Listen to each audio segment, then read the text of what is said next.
Hello मित्रांनो, MPSC मित्र या नवीन यूट्यूब चॅनलवरती तुमच्या सगळ्यांचं स्वागत आहे. आज आपण 23 मार्च 2022चा लोकसत्ता बघतोय आणि हे जे डिस्कशन असतं, जो काही लोकसत्ताला मजकूर आहे, तो आपण स्पर्धा परीक्षा दृष्टीतून जो मजकूर महत्त्वाचा आहे, तो आपण सखोलात डिस्कस करण्याचा प्रयत्न करत असतोय. चला तर मग बघूयात. बुधवार म्हणजे 23 मार्च 2022चा लोकसत्ता आपल्याला काय सांगतोय, पहिल्या न्यूजपासून डिस्कस करण्यास सुरुवात करूया. So let start. आपली पहिली न्यूज आहे ती इन्फोर्समेंट डायरेक्टरशी रिलेटेड आहे. त्याला मराठीमध्ये आपण सक्त वसुली संचालनालय असं संबोधतो आणि त्याला ईडी शॉर्ट फॉर्ममध्ये आपण म्हणतो. मग ईडीनं आता मुख्यमंत्री उद्धव ठाकरे यांचे जे काय मेहुणे आहेत त्यांच्या कंपनीवरती कारवाई केलेली आपल्याला पाहावयास मिळते. श्रीधर पाटणकर यांची जवळजवळ 6,45,00,000ची मालमत्ता जी आहे ती मालमत्ता खरं तर जप्ती त्याच्यावरती आणलेली आपल्याला खऱ्या अर्थानं पाहावयास मिळते. त्याच्यामध्ये संशयास्पद हालचाली त्यांना आढळल्या, त्याच्यामध्ये आर्थिक घोटाळा असल्यासारखी प्रकरणं आढळली, त्याच्यामुळं ही कारवाई करण्यात आलेली असं ऑफिशियल्सकडून सांगण्यात आलेलं आपल्याला खऱ्या अर्थानं पाहावयास मिळतं. आता याच्यातून आपल्याला एकच की पॉईंट घ्यायचा आहे, म्हणजे घेऊ शकतो आपण. इन्फोर्समेंट डिरेक्टरीविषयीची डिटेल इन्फॉर्मेशन आपण काढून ठेवायची. त्याच्या अगोदर पण मी तुम्हाला सांगितले ही प्रकरणं जी काही महाराष्ट्रामध्ये चालू आहेत, ईडीच्या कारवाई वगैरे सुरू आहेत, त्या अनुषंगाने आपल्याला ईडीची डिटेल इन्फॉर्मेशन काढून ठेवणं अत्यंत गरजेचं असतं. तीच एक खरं तर संस्था आहे की त्याची इन्फॉर्मेशन आपण काढू शकतोय आणि त्याच्यावरती विचारला तर क्वेश्चन विचारला जाऊ शकतोय. बाकी याच्यामध्ये इम्पॉर्टंट असं काय नाहीये. पुढची न्यूज आहे ती शिक्षणाशी रिलेटेड आहे. कोरोनामुळे शैक्षणिक प्रवेशावरती जो काही परिणाम झालाय तो याच्यामध्ये सांगितलाय आणि खूपच निगेटिव्ह परिणाम त्याच्यामध्ये खरं तर झालेला पाहावयास मिळते. 2019-20 या वर्षाची तुलना 2020-21 या वर्षाची जर केली तर त्याच्यामध्ये पूर्व प्राथमिक असेल, पहिली असेल, विशेष गरजा असलेले विद्यार्थी असेल, यांच्या प्रवेशामध्ये कुठंतरी घट झालेली आपल्याला पाहावयास मिळते. प्राथमिक प्रवेशात जवळजवळ 29.1 लाख एवढी घट झाली, पहिली प्रवेशात 18.8 लाख एवढी घट झाली आणि जे काही विशेष गरजा असलेल्या विद्यार्थ्यांचे प्रवेश आहेत त्याच्यामध्ये 3.5% घट झालेली आहे असं या आकडेवारीमध्ये सांगितले. आणि ही आकडेवारी जी आहे ती केंद्रीय शिक्षण मंत्रालयाने a unified district information system for education म्हणजे युडास ज्याला आपण म्हणतो त्यांनी जाहीर केलेल्या आकडेवारीत खरं तर हे स्पष्ट झालेलं आहे, ते आपल्याला सांगितलेलं आहे.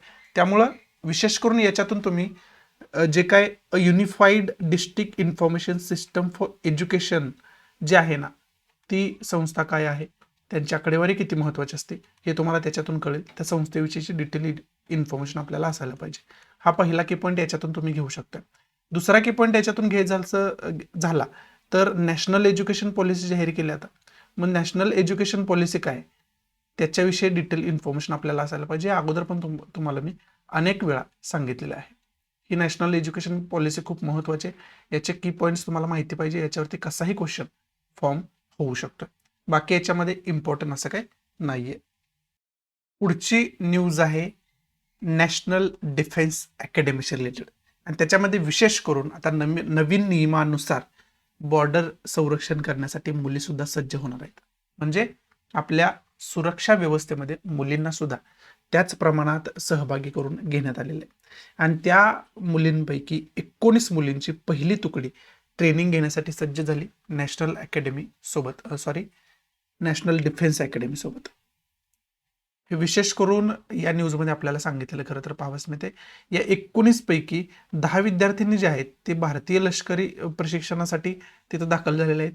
6 विद्यार्थिनी आहेत ते हवाई दल प्रशिक्षणासाठी दाखल झालेले आहेत आणि 3 विद्यार्थिनी ज्या आहेत त्या नौदल प्रशिक्षणासाठी NDA मध्ये दाखल होणार आहेत.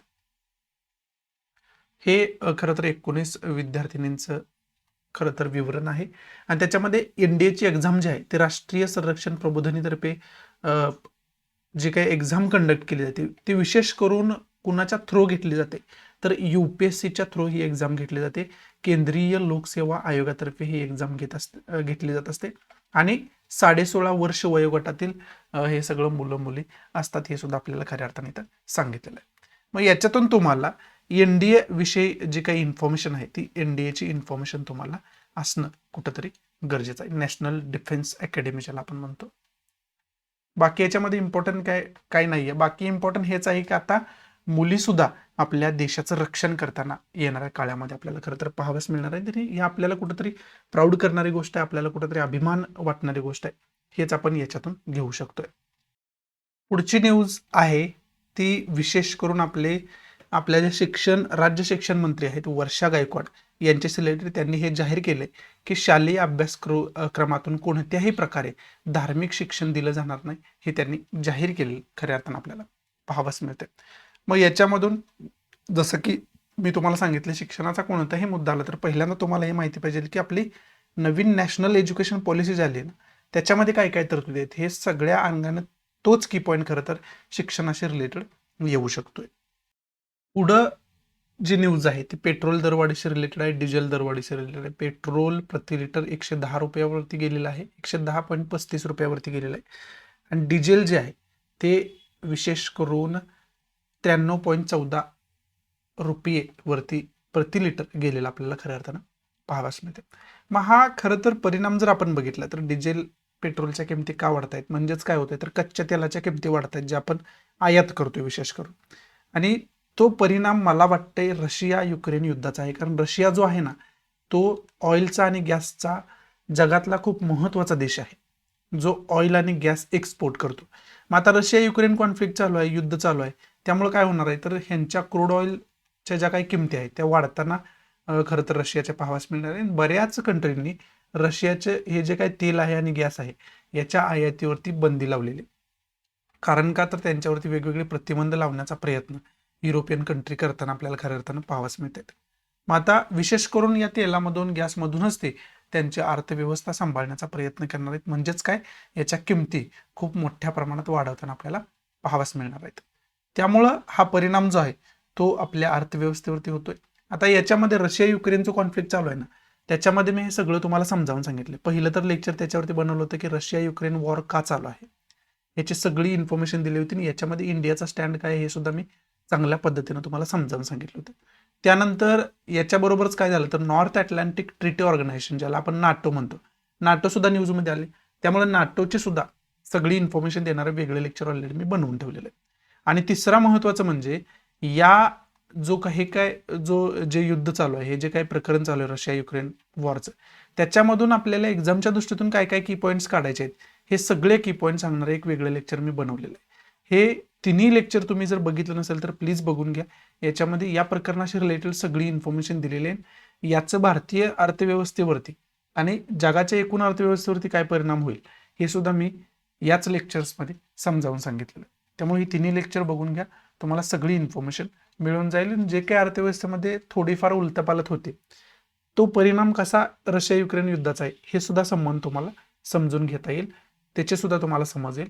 परंतु त्याच्यासाठी हे लेक्चर्स तुम्ही बघितलेलं असायला पाहिजे किंवा याची तुमच्या पद्धतीनं तुम्ही माहिती काढलेली असायला पाहिजे. इथं खरं तर आजचा जो लोकसत्ता आहे तो समाप्त होतोय. जो काही महत्त्वाचा मजकूर स्पर्धा परीक्षा दृष्टीतून होता तो आपण डिटेलमध्ये डिस्कस करण्याचा प्रयत्न केला.